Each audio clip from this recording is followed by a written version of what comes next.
sun's out. It almost feels warm, but it's not.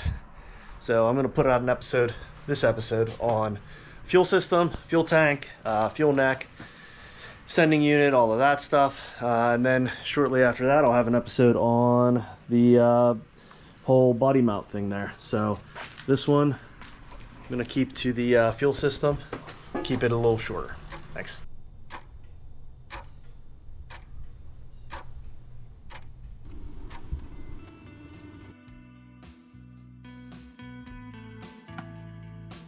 This fuel neck ended up being in really good shape. Whenever I did the fuel neck on the Green Scout, I had pitting inside and out. I ended up having to use gas tank sealant to seal the inside of that fuel neck. And it came out okay, but again, I was surprised at how good a shape this was. This whole experience with Hank has been interesting to see things that are better or worse than the Green Scout. Given the Green Scout was a low mileage Scout, but it sat in a field for 30 years. So it had been off the road, hadn't been running to my knowledge that entire time. So, there were a lot of different problems with that Scout. This one with Hank, it's just, there's no telling what's been replaced and what's original. So there's times whenever things are just surprisingly good. You'll see that later in the video as well with the gas tank.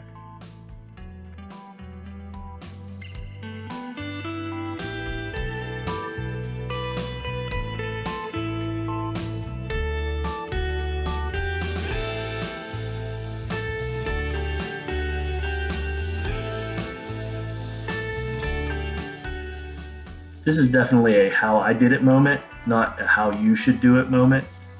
I've got a heat gun directly into the end of the fuel neck, just trying to bring the metal up to temperature for me.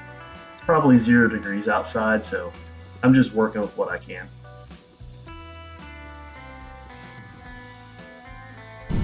Finished up a second coat on the fuel neck. Got my makeshift heat going on here, and I'm working on the tank. I think I'm going to not spend that much time on the tank. There's a lot of pitting up here. I know there's a leak in the sending unit. Not that big of a deal. I'll probably just replace that. But I'm going to keep wire wheeling this. But I think I'm just not going to spend too much time on it.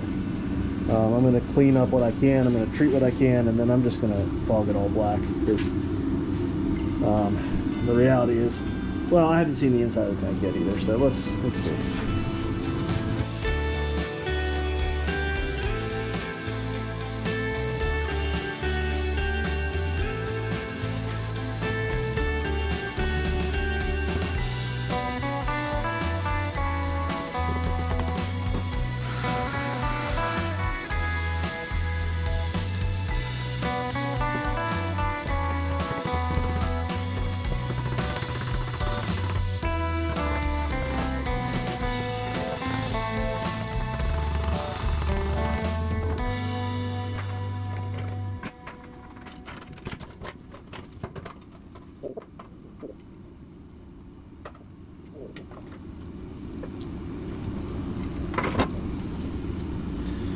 Alright, that looked a little better than I expected at first. The sock does seem like it's kind of deteriorated on there, but otherwise that looks pretty good. I need to get a flashlight and see what's down in here.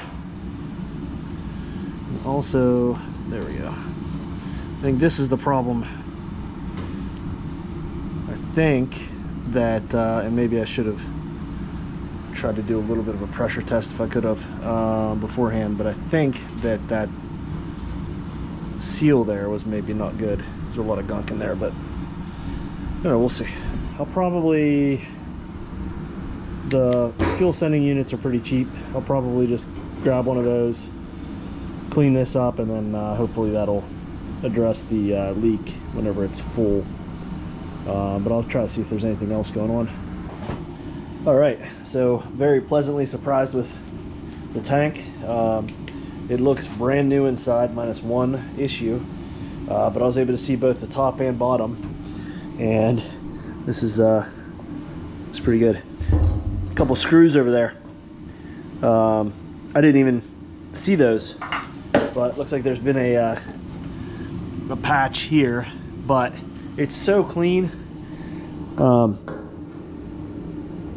Those screws look so clean and everything looks good. I'm not going to worry about that.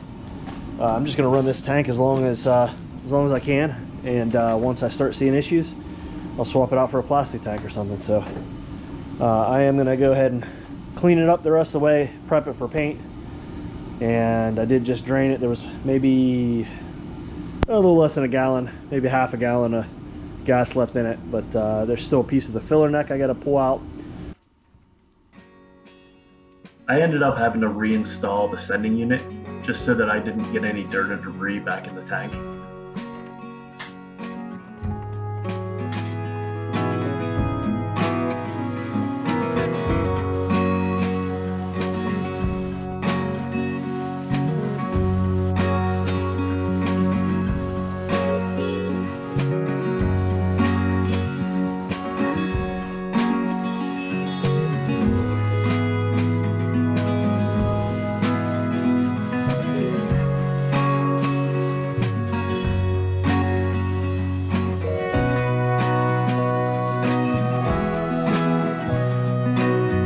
The majority of this side of the tank is done, at least as far as much as it's going to get. I'm working some phosphoric acid into here. I've still got to do a little bit on the sides, but like I said, for the most part, this side's done.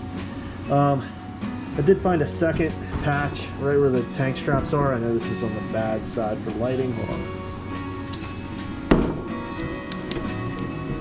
So there's a patch there and a patch there, and these weren't leaking. But, you know, by the time I'm done working this tank and taking it in, taking it out, putting it back in and everything, that's something I'm going to have to keep an eye on. So even though the tank inside is in really good condition and everything, I'm going to, I'm not going to clean much more than I am now. I'm going to treat this rust and that's about it, because I'm just not going to spend a ton of time working on this tank when it's already got a couple patches in it, and plastic tanks are relatively cheap, and then this is going to be on my mind in the future. So I think I'm just going to kind of clean up what I can of the rest, but I'm not going to spend more than the rest of the night on it. Okay, I got the tank all fogged black. I don't have any footage of that, but I definitely did not use any kind of a heat source to get the tank up to temperature for spraying painting. Pretty happy with that. I have the sending units here. This is the one I pulled out, and again, I said I had a leak up here. I think I'm sure it's up here whenever I filled the tank all the way. I don't know what's supposed to be in here, to be honest, because whenever I did the other tank in the Green Scout, it was a plastic tank and it came with a sending unit already in it. This is the sending unit I pulled out. I don't know if it's original or not, but the feed sock there on the bottom, I probably broke that. So, you know, when you make mistakes so you don't have to. I think whenever I was turning the ring here, I think I turned the entire sending unit and probably pushed that right into the edge of the tank, I'm guessing. So I do need to pull that out of the tank. Otherwise, so far, I mean, this looks fine. Looks like it'll fit just fine. A little bit different unit here, but yeah, we'll see. It comes with a little wider O-ring here, washer, gasket as well. So I'm going to see how that all fits up, but I think I'm going to put this together. I'm going to get that junk out of the tank, the other piece of that filter sock, and yeah, put this away until we're ready to install it.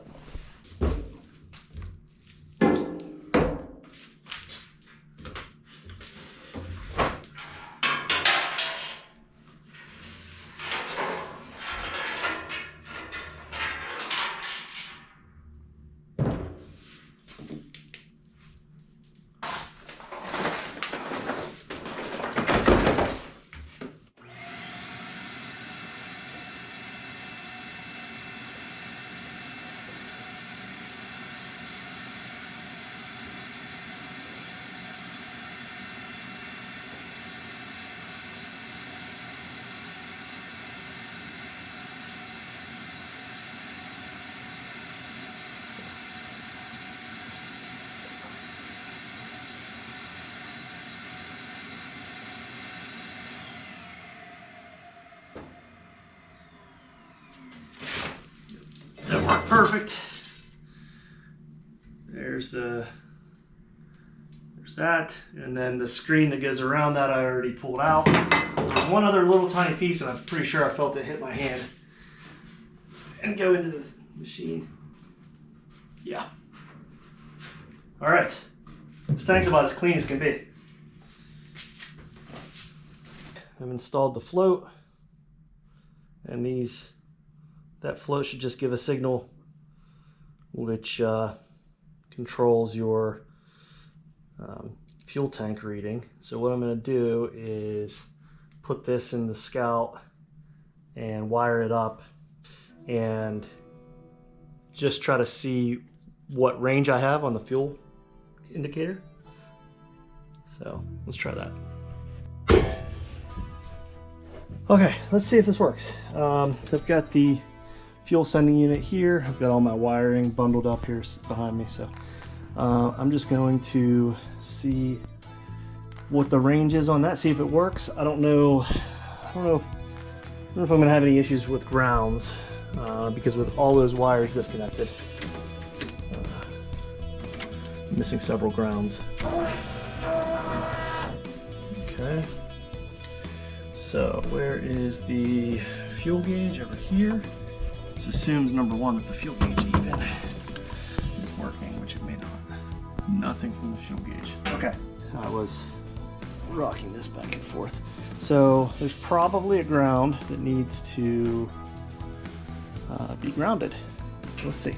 I've grounded my ground wires here very professionally onto the vice grip. And if it sits just right, I'll actually be grounded. All right, so let's see if I can do this test real quick. All right. It's like every Scout, it won't read all the way full, but okay, so that's basically what I should expect. A little over 3/4 is about as full as it's gonna get. And when it says empty, let's see, lowering this now. Okay, when it says empty, it's pretty close. So basically it's off by about 1/8. And all I'm doing is raising and bringing the float here. The same way it'll be done in the tank. So I'll lower the float back down. Okay, well that's good to know. My ground is not very good right now, so I just wanted to have some idea as to what the range was on that before I put it in the tank. I'm going to install this. This hopefully should work, but what I'm going to do is go ahead and just put a little bit of Vaseline on this on both sides, just to hopefully keep this from ripping or twisting, tearing, whatever. I'm going to try to keep this in place as much as possible.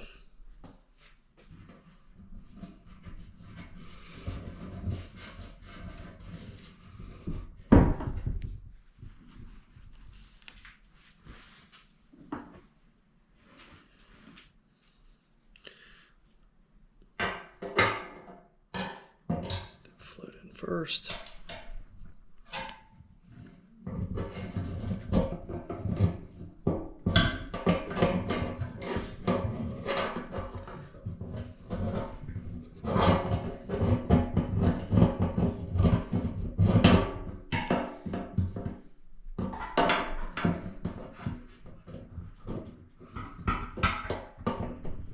Okay.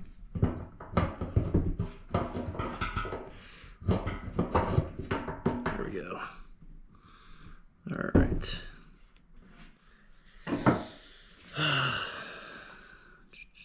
This is the ring.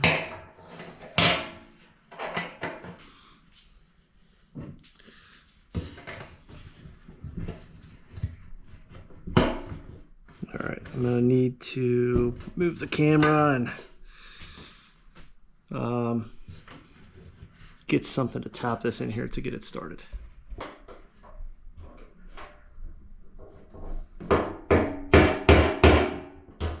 A few moments later.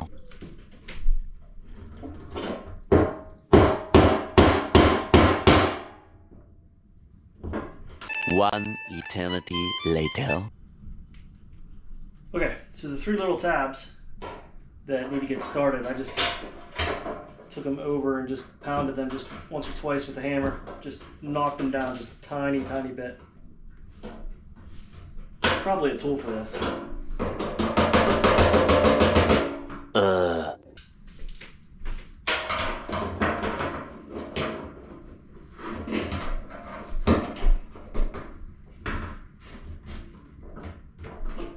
Oh, that's so much easier.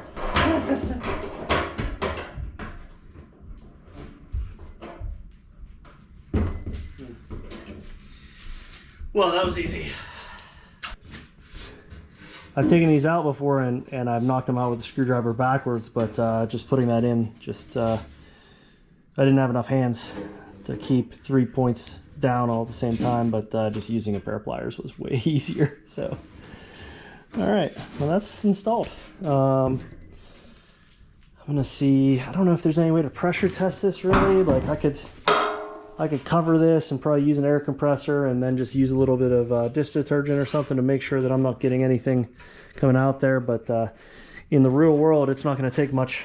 It's not going to have any real pressure behind it. So I'd have to be pretty careful doing that. So I might, no, I'm not going to worry about it. I think that's going to seal up pretty good.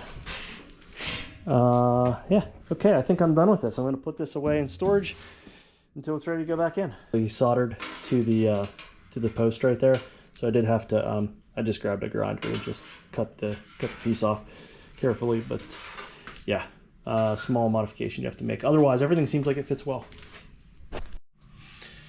Okay, the last piece of the fuel system is really just the fuel lines and the fuel pump. I'm not going to mess with those right now, but I guess just for the sake of completion, I'll discuss that.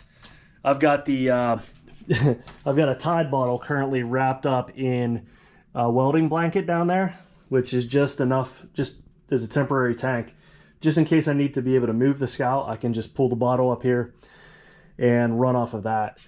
This is, again, this Scout has fuel injection. So it's got fuel injection line and a return line here. Obviously none of this stuff is original. It's got a fuel pump underneath here. So whenever I get to that, what I'm going to do is I'm going to run hard line. I'm going to run a small piece of soft line off of the throttle body and run a hard line, probably like a nickel copper line, all the way back. I'll probably relocate the pump. We'll see, to the passenger side, but then really it's just another like 3-foot piece of rubber line under the tank. So basically, the fuel system's ready to go. At that point, but everything is in storage now, ready to be reinstalled. I'll be reinstalling the fuel neck here pretty soon because that's going to be a whole lot easier to do without a floor. You'll be seeing that soon, and then I'll get on to the body mounts in the next video. If you made it this far, please like and subscribe. It really helps out the channel. Drop a comment in, whatever you want to do. It's nice to get some feedback from you guys. Appreciate it. Thanks. Is this snow ever gonna melt?